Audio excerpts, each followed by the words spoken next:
ನಮಸ್ಕಾರ. ಇವತ್ತು ನಾನು ನಿಮ್ಮಲ್ಲಿ ಒಂದು ರಿಕ್ವೆಸ್ಟನ್ನು ಮಾಡಕ್ಕೆ ಬಂದಿದ್ದೀನಿ. ಏನಪ್ಪ ಅಂತ ಹೇಳಿದ್ರೆ, ದಯವಿಟ್ಟು ಪ್ಲೀಸ್ ಬೆಳಗ್ಗೆ ಎದ್ದ ತಕ್ಷಣ ನಿಮ್ಮ ಫೋನನ್ನು ಎಷ್ಟು ದೂರ ಇಡಲಿಕ್ಕೆ ಸಾಧ್ಯನೋ ಅಷ್ಟು ದೂರ ಇಟ್ಟು ಮಲಗಿ. ದಯವಿಟ್ಟು ಬೆಳಗ್ಗೆ ಎದ್ದ ತಕ್ಷಣ ನಿಮ್ಮ ಫೋನನ್ನು ಸ್ಕ್ರೋಲ್ ಮಾಡೋದನ್ನು ನಿಲ್ಲಿಸಿ. ಯಾಕೆ ಹೀಗೆ ಹೇಳ್ತಾ ಇದ್ದೀನಿ? ನೀವು ನಿಮ್ಮ ಫೋನ್ ನೋಡಿದ್ರೆ ನನಗೇನು ಪ್ರಾಬ್ಲಮ್ಮು ಅಂತ ಹೇಳಿದ್ರೆ, ನನ್ನ ಹತ್ರ ಎಷ್ಟೋ ಜನ ಬರ್ತಾ ಇರೋರು ಹೆಲ್ತ್ ಆಂಗ್ಸೈಟಿ, ಸ್ಟ್ರೆಸ್ ಆಗಿರಬಹುದು, ಹಾರ್ಮ್ ಒ ಸಿ ಡಿ, ಬರೀ ಒ ಸಿ ಡಿ ಅಲ್ಲ, ಹಾರ್ಮ್ ಒ ಸಿ ಡಿ ಆಗಿರಬಹುದು, ರಿಲೇಷನ್ಶಿಪ್ ಒ ಸಿ ಡಿ, ಇದೆಲ್ಲದ್ರ ಮೂಲಕ ಅನ್ವಾಂಟೆಡ್ಲಿ ಬರ್ತಾ ಇದ್ದಾರೆ. ಇದಕ್ಕೆಲ್ಲದಕ್ಕೂ ಮೂಲ ಕಾರಣ ಏನು ಗೊತ್ತಾ? ಏನಪ್ಪ ಅಂತ ಹೇಳಿದ್ರೆ, ಆಲ್ ಥ್ಯಾಂಕ್ಸ್ ಟು ಟೆಕ್ನಾಲಜಿ ಮತ್ತು ನಿಮ್ಮ ಫೋನ್. ನೋಡಿ, ಕಾರಣ ಇಲ್ಲದೆ ನಿಮಗೆ ಸ್ಟ್ರೆಸ್ಫುಲ್ ಅನಿಸ್ತಾ ಇರುತ್ತೆ. ಆಂಗ್ಸೈಟಿ, ಸದಾ ನಿಮ್ಮ ಬಾಡಿ ಫೈಟ್ ಆರ್ ಫ್ಲೈಟ್ ರೆಸ್ಪಾನ್ಸಲ್ಲಿ ಇರುತ್ತೆ.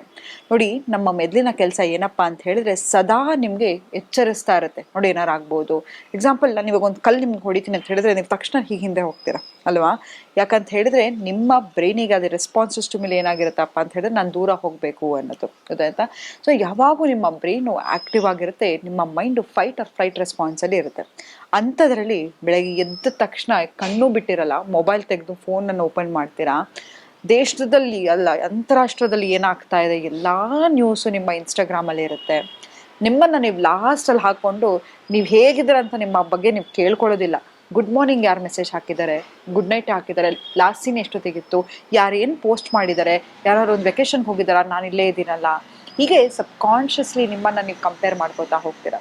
ನೋಡಿ, ನಾನು ಇಲ್ಲಿ ಕೂತು ನಿಮ್ಮ ಮುಂದೆ ಮಾತಾಡ್ತಾ ಇದ್ದೀನಿ ಅಂತ ಹೇಳಿದ್ರೆ ನನ್ನ ದುಃಖದ ಬಗ್ಗೆ ಮಾತಾಡಲ್ಲ, ನನ್ನಲ್ಲಿ ಆಗ್ತಿರತಕ್ಕಂಥ ನೋವು ಬಗ್ಗೆ ಮಾತಾಡಲ್ಲ, ಅಥವಾ ನನ್ನ ಕಷ್ಟಗಳನ್ನು ನಿಮ್ಮ ಹತ್ರ ಹೇಳ್ಕೊಡಲ್ಲ. ಏನು ಖುಷಿಯಾಗಿರುತ್ತೆ, ಒಂದು ಬ್ಯೂಟಿಫುಲ್ ಪಿಕ್ಚರನ್ನು ನಾನು ಕೊಡ್ತಾ ಇದ್ದೀನಿ, ಅದು ಕೂಡ ಸುಳ್ಳು. ಯಾಕಂತ ಹೇಳಿದ್ರೆ ಸೋಷಿಯಲ್ ಮೀಡಿಯಾ ಅನ್ನೋದು ಏನಪ್ಪ ಅಂತ ಹೇಳಿದ್ರೆ ನಿಮಗೆ ಅದು ಇನ್ನೊಂದು ಬಣ್ಣದ ಲೋಕನೇ ಹೌದು. ಎಲ್ಲವೂ ಬ್ಯೂಟಿಫುಲ್ ಆಗಿರುತ್ತೆ. ಇವತ್ತು ನಾನೊಂದು ಫೋಟೋ ಹಾಕ್ತೀನಿ ಅಂತ ಹೇಳಿದ್ರು ನಾನು ಎಷ್ಟು ಚೆನ್ನಾಗಿ ಕಾಣಿಸ್ಲಿಕ್ಕೆ ಸಾಧ್ಯನೋ ಅಂತ ಅಷ್ಟು ಎಲ್ಲ ಫಿಲ್ಟರ್ಗಳನ್ನು ಹಾಕಿ ನನ್ನ ಬಾಡಿಯನ್ನು ಫೋಟೋಶಾಪ್ ಮಾಡಿ ಎಲ್ಲವನ್ನು ಹಾಕ್ತಾ ಹೋಗ್ತೀವಿ ಹೊತ್ತು ಯಾರು ನಿಜವಾದ ರೂಪವನ್ನು ತೋರಿಸ್ತಾ ಹೋಗಲ್ಲ. ಆದರೆ ಸಬ್ಕಾನ್ಷಿಯಸ್ಲಿ ನೀವು ಕಂಪೇರ್ ಮಾಡ್ಕೋತಾ ಹೋಗ್ತೀರಾ. ಯಾರೋ ಒಂದು ಆಕ್ಸಿಡೆಂಟ್ ಆಗಿರುತ್ತೆ, ಏನೋ ಒಂದು ಆಗಿರುತ್ತೆ, ಅದು ಸುಳ್ಳೋ ನಿಜನೋ ಗೊತ್ತಿಲ್ಲ, ನಿಮಗೆ ಬೆಳಗ್ಗೆ ವಾಟ್ಸಪ್ಪಲ್ಲಿ ಫಾರ್ವರ್ಡ್ ಬಂದುಬಿಡುತ್ತೆ. ಬೆಳಗ್ಗೆ ಎದ್ದು ನೀವು ಅದನ್ನು ಏನು ನೋಡ್ತೀರಾ ಅದು ನೀವು ಆಗ್ತಾ ಹೋಗ್ತೀರಾ. ನೋಡಿ, ಇವಾಗ ನಾನೊಂದು ಬಿಳಿ ಬಟ್ಟೆ ಹಾಕ್ಕೊಂಡಿದ್ದೀನಿ, ಇದ್ರ ಮೇಲೆ ಕಾಫಿ ಚೆಲ್ಲಿದ್ರೆ ಹೇಗೆ ಆ ಕಲೆ ಉಳಿಯುತ್ತೋ ಹಾಗೆ ನಿಮ್ಮ ಮನಸ್ಸಲ್ಲಿ ನೀವು ಎದ್ದದ ಕೂಡಲೇ ನಿಮ್ಮ ಸುಪ್ತ ಮನಸ್ಸು ಎಷ್ಟು ತಿಳಿಯಾಗಿರುತ್ತೆ ಅಂದರೆ ಅಷ್ಟು ತಿಳಿಯಾಗಿರುತ್ತೆ. ಹೈ ವೈಬ್ರೇಷನ್ ಆಲ್ಫಾ ವೇವ್ಸಲ್ಲಿ ಇರುತ್ತೆ. ಅದರ ಆಗ ನೀವು ನಿಮ್ಗೆ ಏನು ಬೇಕೋ ಅದನ್ನು ಮ್ಯಾನಿಫೆಸ್ಟೇಷನ್ ಮಾಡೋದು ಬಿಟ್ಬಿಟ್ಟು ಬೆಳಗ್ಗೆ ಎದ್ದ ತಕ್ಷಣ ಇಂತಹ ಒಂದು ಸ್ಟ್ರೆಸ್ಫುಲ್ ನ್ಯೂಸನ್ನು ನೋಡೋದಾಗಿರ್ಬೋದು, ಯಾರು ಮೆಸೇಜ್ ಮಾಡಿದ್ರು, ಯಾರು ರಿಪ್ಲೈ ಮಾಡಿದ್ರು, ಯಾರ ಜೊತೆ ಇದ್ದಾರೆ, ಏನು ಇಂತಹ ವಿಷಯಗಳನ್ನು ನೋಡ್ತಾ ಏನಾಗ್ಬಿಡುತ್ತೆ ಅಂತ ಹೇಳಿದ್ರೆ ಕಾರಣ ಇಲ್ಲದೆ ಆತಂಕಕ್ಕೆ ಒಳಗಾಗ್ತೀರಾ. ಕಾರಣ ಇಲ್ಲದೆ ಏನಾದರೂ ಒಂದು ಮಾಡ್ಕೊಂಡ್ಬಿಡ್ಬೇಕು ಅಂತ ಅನಿಸ್ತಾ ಇರುತ್ತೆ.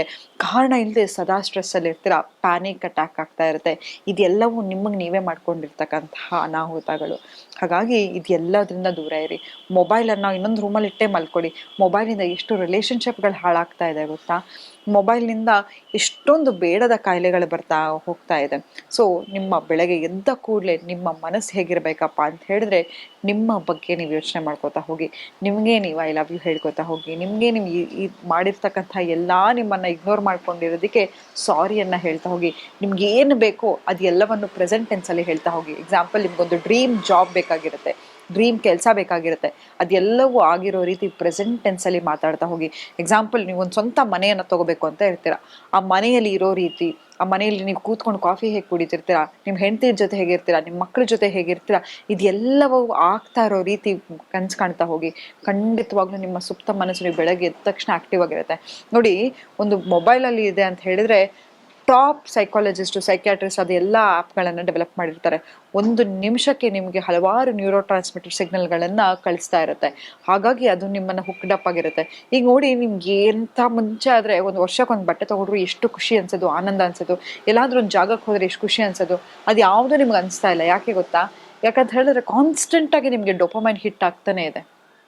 ಅದು ಒಳ್ಳೇದಲ್ಲ. ಭಾವನೆ ಅನ್ನೋದು ಯಾವುದೇ ಅತಿಯಾಗಿ ಹೆಚ್ಚಾದ್ರೂ ಕೂಡ ನೋಡಿ ಅದನ್ನ ಹೇಳ್ತಾರೆ ಇನ್ನೊಂದು ಯಾಂಗ್ ಎನರ್ಜಿ, ಯಾವ್ದು ಅತಿಯಾಗಿರುತ್ತೋ ಅದು ಕಡಿಮೆ ಆಗ್ಲೇಬೇಕು. ಸೈನಸಾಯ್ಡಲ್ ವೇವ್ ತರ ನಮ್ಮ ಜೀವನ ಅಂತ ಹೇಳ್ತಾ ಇರ್ತೀನಿ.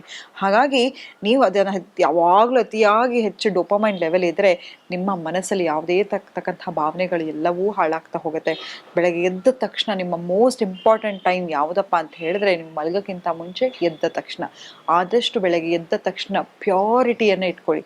ಸಂಸ್ಕಾರ ಹೇಗೆ ಒಂದು ಬಿಳಿ ಬಟ್ಟೆಯನ್ನು ಹಾಕಿದ್ರೆ ಎಷ್ಟು ಜಾಗೃತವಾಗಿರ್ತೀವಿ ಅಲ್ವಾ, ಎಲ್ಲಂದ್ರೆ ಎಲ್ಲ ಅಲ್ಲಿ ಗಲೀಜಲ್ಲಿ ಹೋಗಿ ಕೂತ್ಕೊಂಡ್ಬಿಡಲ್ಲ, ಏನಂದ್ರೆ ಅದನ್ನ ಯಾರನ್ನ ಮುಟ್ಕೊಂಡ್ಬಿಡಲ್ಲ, ಇಲ್ಲ ಅಲ್ವಾ, ಎಷ್ಟು ಪರಿಶುದ್ಧವಾಗಿರ್ತೀರಾ. ನಿಮ್ಮ ಸುಪ್ತ ಮನಸ್ಸು ಒಂದು ಬಿಳಿ ಬಟ್ಟೆ ತರ, ಅದರಲ್ಲಿ ನಿಮ್ಗೆ ಏನು ಬೇಕೋ ಅದನ್ನ ಬರಿತಾ ಹೋಗಿ ಹೊರತು ಬೇಡದ ವಿಷಯಗಳು ನಿಮ್ಗೆ ಯಾಕ್ರಿ ಬೇಕು. ಇಗ್ನೋರೆನ್ಸ್ ಇಸ್ ಬ್ಲಿಸ್ ಅಂತ ಹೇಳಿದ್ರೆ ನಾನು ಯಾವಾಗ್ಲೂ ಹೇಳ್ತಿರ್ತೀನಿ, ಆದಷ್ಟು ನಿಮ್ಮ ಸಂಗಾತಿ ಫೋನನ್ನ ಯಾವುದೇ ಕಾರಣಕ್ಕೂ ಟಚ್ ಮಾಡಬೇಡಿ ಅಂತ. ನೋಡಿ, ಭಗವಂತನೇ ನಿಮ್ಗೆ ಆ ಶಕ್ತಿ ಕೊಟ್ಟಿಲ್ಲ ಇನ್ನೊಬ್ರು ಮನಸ್ಸಲ್ಲಿ ಏನಿದೆ ಅನ್ನೋದು ತಿಳ್ಕೊಳ್ಳೋದು, ಮತ್ತು ಅವ್ರು ಫೋನಲ್ಲಿ ಇರೋದನ್ನ ಯಾಕ್ರಿ ಬೇಕು. ಇಲ್ದಿರೋ ತಲೆನೋವಲ್ಲ ನಮ್ಗೆ ಅಲ್ವಾ, ಬೇಡ ನಮ್ಗೆ ಅದೆಲ್ಲ. ನಮ್ಗೆ ಎಷ್ಟು ಕಡಿಮೆ ವಿಷಯ ಗೊತ್ತೋ ಅಷ್ಟು ಖುಷಿಯಾಗಿರ್ತೀವಿ. ಇವತ್ತು ನೋಡಿ, ಒಂದು ಮಗು ರೋಡಲ್ಲಿ ನಡ್ಕೊಂಡು ಹೋಗ್ತಾ ಇದ್ರೆ ಆ ಮಗು ನಿಮ್ಗೆ ಗೊತ್ತೋ ಇಲ್ವೋ ಹೋಗ ಮಗುನ ಮಾತಾಡ್ಸ್ತೀರಾ. ಯಾಕೆ? ಮಗು ಚೆನ್ನಾಗಿದೆ ಅಂತಲ್ಲ, ಆ ಮಗುವಲ್ಲಿ ಇರ್ತಕ್ಕಂಥ ಇನ್ನೋಸೆನ್ಸು ನಿಮ್ಗೆ ಅಟ್ರಾಕ್ಟ್ ಮಾಡ್ತಾ ಇರುತ್ತೆ.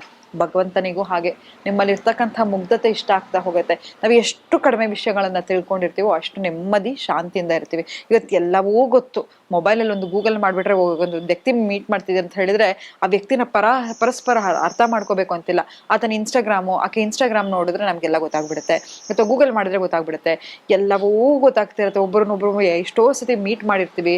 ಎಷ್ಟೊಂದು ರೆಸ್ಟೋರೆಂಟಿಗೆ ಹೋಗಿ ಗಂಡ ಹೆಂಡತಿ ಒಂದು ಎಕ್ಸ್ಪೆನ್ಸಿವ್ ರೆಸ್ಟೋರೆಂಟಿಗೆ ಬಂದಿರ್ತಾರೆ, ಆ ಊಟ ಹಾಕೋದು ಒಂದು ಪರಸ್ಪರ ಮಾತಾಡೋದು ಬಿಟ್ಬಿಟ್ಟು ಒಬ್ರೊಬ್ರು ಇನ್ಸ್ಟಾಗ್ರಾಮು ಫೇಸ್ಬುಕ್ಕಲ್ಲಿ ಕೂತಿರ್ತೀವಿ. ಇವತ್ತು ಜನ ಎದುರುಗಡೆ ಸಿಕ್ಕಿದ್ರೆ ಏನು ಮಾತಾಡಬೇಕು ಅಂತ ನಮ್ಗೆ ಗೊತ್ತಾಗ್ತಾ ಇಲ್ಲ, ಸೋಷಲ್ ಆಂಗ್ಸೈಟಿಗೆ ಒಳಗಾಗ್ತಿದ್ದೀವಿ.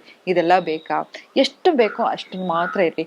ಆದಷ್ಟು ಒಂದು ಗ್ರೋಸರಿ ತರಬೇಕಾ, ಹೋಗಿ ಆಚೆ ಹೋಗಿ, ಅಲ್ಲಿ ಹೋಗಿ ಅಂಗಡಿಯಲ್ಲಿ, ಕಿರಾಣಿ ಅಂಗಡಿಯಲ್ಲೋ ಅಥವಾ ವೆಜಿಟೇಬಲ್ ಶಾಪಲ್ಲೋ ಹೋಗಿ ಒಂದು ವಾಕಿಂಗ್ ಆಗತ್ತೆ. ಅಲ್ಲಿ ಅವನಿಗೆ ಡೈರೆಕ್ಟಾಗಿ ನೀವು ಬಿಸ್ನೆಸ್ ಕೊಡ್ತಾ ಹೋಗ್ತೀರಾ. ಎಷ್ಟೋ ಸತಿ ಆನ್ಲೈನಲ್ಲಿ ಖರೀದಿ ಮಾಡೋದು ಎಷ್ಟು ಮಟ್ಟಿಗೆ ಪರಿಶುದ್ಧವಾಗಿರುತ್ತೆ ಗೊತ್ತಿಲ್ಲ.